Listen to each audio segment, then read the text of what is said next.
So guys hi welcome back to my channel Akhil technical concept. So ఇలా ఉన్నారు అందరు బాగున్నారని అనుకుంటున్నాను గైస్. అయితే ఈరోజు వీడియో వచ్చేసి 7 వాట్సాప్ ఒక సెక్యూరిటీ టిప్స్ అయితే నేను ఈ వీడియోలో చెప్పబోతున్నాను. సో ముందుగా అయితే మన అందరికీ తెలుసు వాట్సాప్ అనేది ఈ వరల్డ్లో one of the safest way and place to communicate with others అనమాట. వేరే వాళ్ళతో చాట్ చేయడానికి ఒక మంచి వే అని మనం చెప్పుకోవచ్చు, ప్లేస్ అని కూడా మనము చెప్పుకోవచ్చు అనమాట.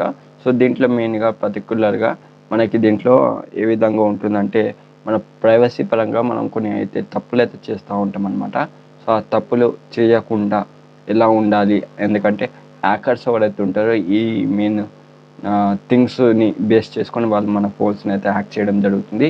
సో ఆ విధంగా వాళ్ళు చేయకుండా మనం ఏ విధంగా జాగ్రత్త పడాలి అనేటివి నేను ఈరోజు ఈ వీడియోలో చెప్పడం జరుగుతుంది గైస్. సో ఇంకా వీడియో లేట్ చేయకుండా వీడియో గైస్ ఆ ఫస్ట్ స్టెప్ వచ్చేసి ఎనేబుల్ 2 స్టెప్ వెరిఫికేషన్ అనమాట. సో ఈ వెరిఫికేషన్ అనేది మనం ఒకవేళ ఎనేబుల్ చేసుకుంటే మన అయితే ప్రైవసీ డేటా ఏదైతే ఉందో లీక్ కాకుండా సేఫ్గానే ఉండే దాంట్లో మంచి ఒక సేఫ్గా ఉండొచ్చు అయితే మనం చెప్పుకోవచ్చు. ఆ తర్వాత గైస్ మనం ఎప్పుడైతే లాగిన్ చేస్తామో లాగౌట్ అయ్యి మళ్ళీ ఎప్పుడైనా తర్వాత లాగిన్ చేసేటప్పుడు కూడా మనకు ఒక కోడ్ అనేది ఓటీపీ ద్వారా రావడం జరుగుతుంది. ఆ కోడ్ని మనం ఎంటర్ చేస్తేనే మనము మన సేఫ్టీ డేటాని మళ్ళీ బ్యాకప్ చేసుకునే ఆప్షన్ అయితే వాళ్ళు తీసుకురావడం జరిగింది. సో ఈ 2 స్టెప్ వెరిఫికేషన్ ఎనేబుల్ చేసి పెట్టుకోండి, ఎందుకంటే ఇది ఒక one of the best tip అని కూడా నేను ఈ వీడియో ద్వారా నేను మీకు చెప్పడం జరుగుతుంది. సో ఇది వచ్చేసి ఫస్ట్ పాయింట్ గైస్, గుర్తుపెట్టుకో. సో గైస్ ఆ సెకండ్ పాయింట్ గురించి మాట్లాడుకున్నాం. సో సెకండ్ పాయింట్ వచ్చేసి చెక్ మాల్షియస్ లింక్స్ అనమాట. ఎందుకు ఈ మాట అంటున్నా అంటే ఈ రోజులలో స్కామ్స్ అనేటివి చాలా ఘోరంగా జరుగుతున్నాయి. ఏ విధంగా స్కామ్స్ జరుగుతున్నాయి కూడా మీరు లైవ్గా చూసుకోవచ్చు. అండ్ చాలా ఎవిడెన్స్ అయితే మీ దగ్గర ఉన్నాయి అండ్ న్యూస్ మీడియాలో వైరల్ కూడా అవుతున్నాయి డే బై డే. సో ఇందులో భాగంగానే ఈ మాల్షియస్ లింక్స్ ఏవైతే ఉంటాయో మాలిషియస్ లింక్స్, ఇది కేవలం మీ ఫ్యామిలీ మెంబర్స్ ఎవరైతే ఉంటారో వాళ్ళు పంపిస్తేనే మీరు క్లిక్ చేయండి. వేరే వాళ్ళు ఎవరైనా పంపితే క్లిక్ చేయకండి. అండ్ దీనికి ఒక సపరేట్ కొన్ని వెబ్సైట్స్ ఉన్నాయి, సైట్స్ ఉన్నాయి. మీరు అక్కడికి వెళ్ళేసి ఆ లింక్ని కాపీ పేస్ట్ చేసుకొని మీరు అర్థం చేసుకొని ఆ లింక్ని ఓపెన్ చేయండి. తెలియకుండా ఏది పడితే అది ఓపెన్ చేస్తే ఒకవేళ మీ డేటా కొలాప్స్ అయితే అయిపోతుంది, లైక్ హ్యాక్ అయితే అయిపోతుంది బేసికల్గా చెప్పుకోవాలంటే.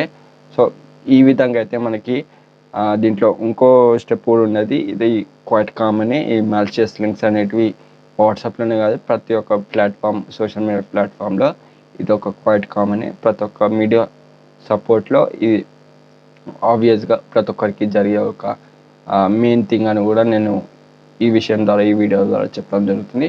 సో ఇది వచ్చేసి సో గైస్ ఆ థర్డ్ పాయింట్ వచ్చేసి మనకి ఎనేబుల్ సెక్యూరిటీ నోటిఫికేషన్స్ అనమాట. ఇది వచ్చేసి మనకి ఎట్లా అంటే మనము ఒక వ్యక్తితో చాట్ చేస్తున్నప్పుడు హ్యాకర్స్ ఎవరైతే ఉంటారో వాళ్ళు మనకి తెలియకుండా మనని ఇంకా మన వాళ్ళైతే ఫ్రెండ్ వాళ్ళైతే మనము చాట్ చేస్తున్నామో వాళ్ళని ఇద్దరిని ఒక కొత్త డివైస్లో అయితే మనకి తీసుకెళ్తారనమాట. మనకి అర్థం కూడా కాదు వాళ్ళు ఏ విధంగా ఎలా తీసుకెళ్తున్నారు అనేది మనకు తెలియదు అనమాట. అక్కడికి వెళ్ళేసి వాళ్ళు మనల్ని అయితే ఒక బ్లేమ్ అనేది చేస్తారనమాట. లైక్ మన డేటాని హ్యాక్ అయితే చేస్తారు. సో దీని నుంచి తప్పించుకోనికి ఒక కారణం ఉంది. అదేంటంటే ఇది నేను ఇప్పుడైతే ఇది చెప్పాను కదా, ఎనేబుల్ సెక్యూరిటీ నోటిఫికేషన్స్ అనే ఆప్షన్ని మీరు ఎనేబుల్ కనుక చేసుకుంటే గైస్ ఇది మంచి ఒక థ్రెడ్ అనేది రిమూవ్ చేస్తుంది. ఏ విధంగా అంటే ఎప్పుడైతే మనం ఈ నోటిఫికేషన్ని ఎనేబుల్ చేసుకుంటే మన హ్యాకర్ ఎవరైతే మనని హ్యాక్ చేస్తున్నారు అనే విషయము మన ఉన్న కాంటాక్ట్స్ లిస్టులు ప్రతి ఒక్కరికి కూడా ఈ వార్త అనేది వెళ్ళిపోతుంది అనమాట ఒక నోటిఫికేషన్ ద్వారా. సో వాళ్ళనే చూసి జాగ్రత్త పడతారు. సో ఇది వచ్చేసి ఫోర్త్ పాయింట్ అమిగోస్. ఇది వచ్చేసి మనకి logout from other device asset if you lose it. Yes guys, it's true. ఏంటంటే ఇప్పుడు మనం ఒకవేళ మన ఫోన్ కనుక మనకు పోయినట్టయితే మనం ఒక పని అయితే చేసుకోవచ్చు. ఏ విధంగా అంటే దీనికన్నా ముందు ఈ పని చేసే ముందు మనము ఆండ్రాయిడ్కి ఇంకా ఐఓఎస్కి థ్యాంక్స్ చెప్పుకోవాలి. ఎందుకంటే వాళ్ళు ఈ ఫ్యూచర్ని తెచ్చినందుకు. ఎందుకు ఈ మాట అంటున్నా అంటే మనకు ఒక నోటిఫికేషన్ అనేది మన ఫోన్ ద్వారానే మనకి ఎదుటి వెతికి వెళ్ళిపోయేలా ఒక ఫీచర్ అయితే వాళ్ళు తీసుకురావడం జరిగింది. అండ్ ఈ సిస్టమ్ బేస్ తోటి మనకి అయితే పాత ఫోన్ పోయిందన్నాను కదా, ఆ పాత ఫోన్ ద్వారా దాంట్లో ఉన్నటువంటి కొన్ని డేటాని మనము లాగౌట్ అయితే చేసుకునే అవకాశం అయితే ఈ ఫీచర్ని వాళ్ళు తీసుకురావడం జరిగింది. ఏ విధంగా చేసుకోవచ్చు అంటే ఒకవేళ మీ పాత ఫోన్ కనుక పోతే మీరు ఒక కొత్త ఫోన్ తీసుకోండి, కొత్త సిమ్ కార్డ్ని తీసుకోండి. సేమ్ పోయిన సిమ్ కార్డ్ నెంబర్ తోటి మీరు ఒక డూప్లికేట్ సిమ్ కార్డ్ తీసుకొని అదే ఫోన్లో మీరు వాట్సాప్ అనేది మీరు యాప్ వచ్చేసి ఇన్స్టాల్ చేసుకొని సేమ్ ఐడి తోటి మీరు ఒకవేళ లాగిన్ అయ్యేటైతే ఓల్డ్ ఫోన్లో ఉన్నటువంటి డేటా మొత్తం కొలాప్స్ అయిపోతుంది. ఇది ఒక మంచి ఫ్యూచర్ అని కూడా చెప్పుకోవచ్చు. 100% డాన్ షూర్ వర్డ్ అండి ఇది. ఎందుకంటే చాలామంది ఈ విధంగానే చేసి వాళ్ళు ఈ సెక్యూరిటీ క్యామ్స్ అనేటివి వాళ్ళు ఎండ్ కాకుండా ఎన్క్రిప్ట్ చేసుకున్నారు అనమాట.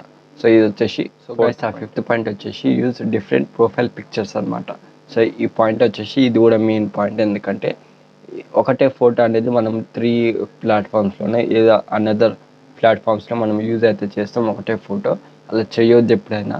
ఎందుకంటే గైస్ నార్మల్ పబ్లిక్ అయినా సరే, హ్యాకర్స్ అయినా సరే, వాళ్ళు ఒక్కటి చేసేది ఒక పని ఏంటంటే మీ యొక్క వాట్సాప్ ఏదైతే ఫోటో ఉంటుందో దాని స్క్రీన్ షాట్ కొట్టుకొని వాళ్ళ కనుక గూగుల్ ప్లేలో వెళ్ళేసి వాళ్ళు ఒక ఫోటోని పెట్టి స్కాన్ చేసినట్టయితే మీ ఏదైతే డేటా ఉంటుందో లైక్ ఐడీస్ ఉంటాయో, అకౌంట్స్ ఉంటాయో సోషల్ మీడియా ప్లాట్ఫామ్స్లో, ఆ విధంగా అయితే మీరు ఏ హోల్డ్ ఉన్నా సరే అది గూగుల్ అనేది మిమ్మల్ని తీసుకొచ్చి బయట పెడుతుంది కాబట్టి.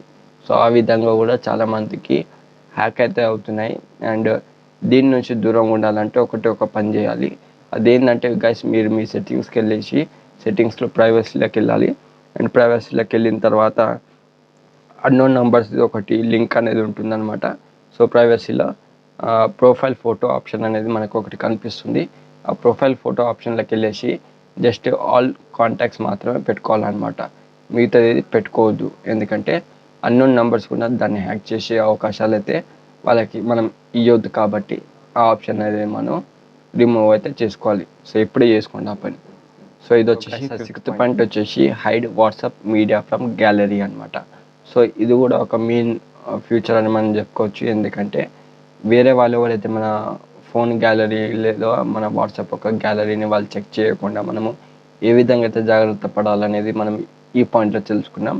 సో ఇది వచ్చేసి మనకి ఎట్లా అంటే జస్ట్ మనం ఏం చేసుకోవచ్చు అంటే గ్యాలరీకే పెట్టుకోవచ్చు. అండ్ వాట్సాప్ గ్యాలరీ ఏదైతే ఉంటుందో ఫొటోస్ కానీ, వీడియోస్ కానీ, గిఫ్ట్స్ కానీ, ఎనీ అదర్ డాక్యుమెంట్స్ కానీ మనము జస్ట్ ఒక డాక్యుమెంట్లో మనము సేవ్ అయితే చేసుకోవచ్చు అనమాట. ఫోల్డర్లో సేవ్ చేసుకోవచ్చు. సో ఏ విధంగా చేసుకోవాలంటే వాట్సాప్ మీడియా ఏదైతే ఉంటుందో దాంట్లో మనము జస్ట్ గ్యాలరీలో ఒక ఆప్షన్ అయితే ఉంటుంది. Just save to WhatsApp images or videos అని ఆ విధంగా అయితే మనం వెళ్ళేసి దాంట్లో చేసుకోవచ్చు అనమాట. సో ఇది కూడా ఒక మంచి పాయింట్. ఎందుకంటే వేరే వాళ్ళకి అవకాశం ఇవ్వద్దు. మన ఫోన్లో ఉన్నటువంటి గ్యాలరీలో ఏవైతే వస్తువులు ఉన్నాయో అవి చూసుకోకుండా. సో ఇది ఒక మంచి ఫ్యూచర్ అని కూడా నేను కాదు. లాస్ట్ పాయింట్లోకి వెళ్ళిపోదాం. సో లాస్ట్ పాయింట్ వచ్చేసి logout WhatsApp web when not in use అనమాట. సో ఇది వచ్చేసి వాట్సాప్ ఒక వెబ్ ఏదైతే ఉంటుందో ఎప్పుడైతే మనము పీసీ లేదా ఈ ల్యాప్టాప్లో మనము వాట్సాప్ అనేది యూజ్ చేసినట్టయితే మనకి అర్జెంట్ కారణాల వల్ల మనం ఎప్పుడైతే బయటికి వెళ్తామో లేదా కోలీగ్సే కానీ ఎవరైనా ఫ్యామిలీ మెంబర్స్ పిలిస్తే కాల్ చేస్తే మనం ఎప్పుడైతే బయటికి వెళ్తామో అప్పుడు లాగౌట్ చేసి వెళ్ళండి. ఇది ఒక మంచి టిప్ అని కూడా చెప్పుకోవచ్చు. ఎందుకంటే వేరే వాళ్ళకి అవకాశం ఇవ్వద్దు. మన డేటాని చూసుకునే అవకాశం అయితే మనం వాళ్ళకి ఇవ్వద్దు కాబట్టి. సో ఇందులో భాగంగానే ఎప్పుడైతే మనము డేటాని ఎక్స్పోజ్ చేయలేమో అండ్ అప్పుడైతే వాట్సాప్ యాప్ని ఫోన్ నుంచి కూడా ఆటోమేటిక్గా లాగౌట్ అయిపోతుంది. అప్పుడైతే మనం వాట్సాప్ వెబ్ని లాగౌట్ చేస్తామో మన ఫోన్లో ఉన్న వాట్సాప్ కూడా లాగౌట్ అయిపోతుంది అనమాట. ఎప్పుడైతే ఫోన్లో ఓపెన్ చేస్తామో వాట్సాప్ వెబ్ కూడా అప్పుడు లాగిన్ అయిపోతుంది మళ్ళీ. సో ఈ విధంగా అయితే ఫ్యూచర్ అయితే పనిచేస్తుంది. లైక్ ఏదైనా పని ఉండని మనం బయటికి వెళ్ళేటప్పుడు మన వాట్సాప్ని లాగౌట్ చేసుకొని వెళ్ళండి. సో ఇది 7th point and the last point అని మనం చెప్పుకోవచ్చు. సో ఇది వచ్చేసి గైస్ 7 టిప్స్ ఒక వాట్సాప్ సెక్యూరిటీ టిప్స్ అని నేను ఈ వీడియోలో చెప్పడం జరిగింది. సో ఇవి వచ్చేసి ఓవరాల్ 7 టిప్స్ అనమాట ఈ వీడియోలో చెప్పాను. So that's it guys. ఒకవేళ ఈ వీడియో కనుక మీకు నచ్చినట్టయితే please like, share and subscribe. Thank you.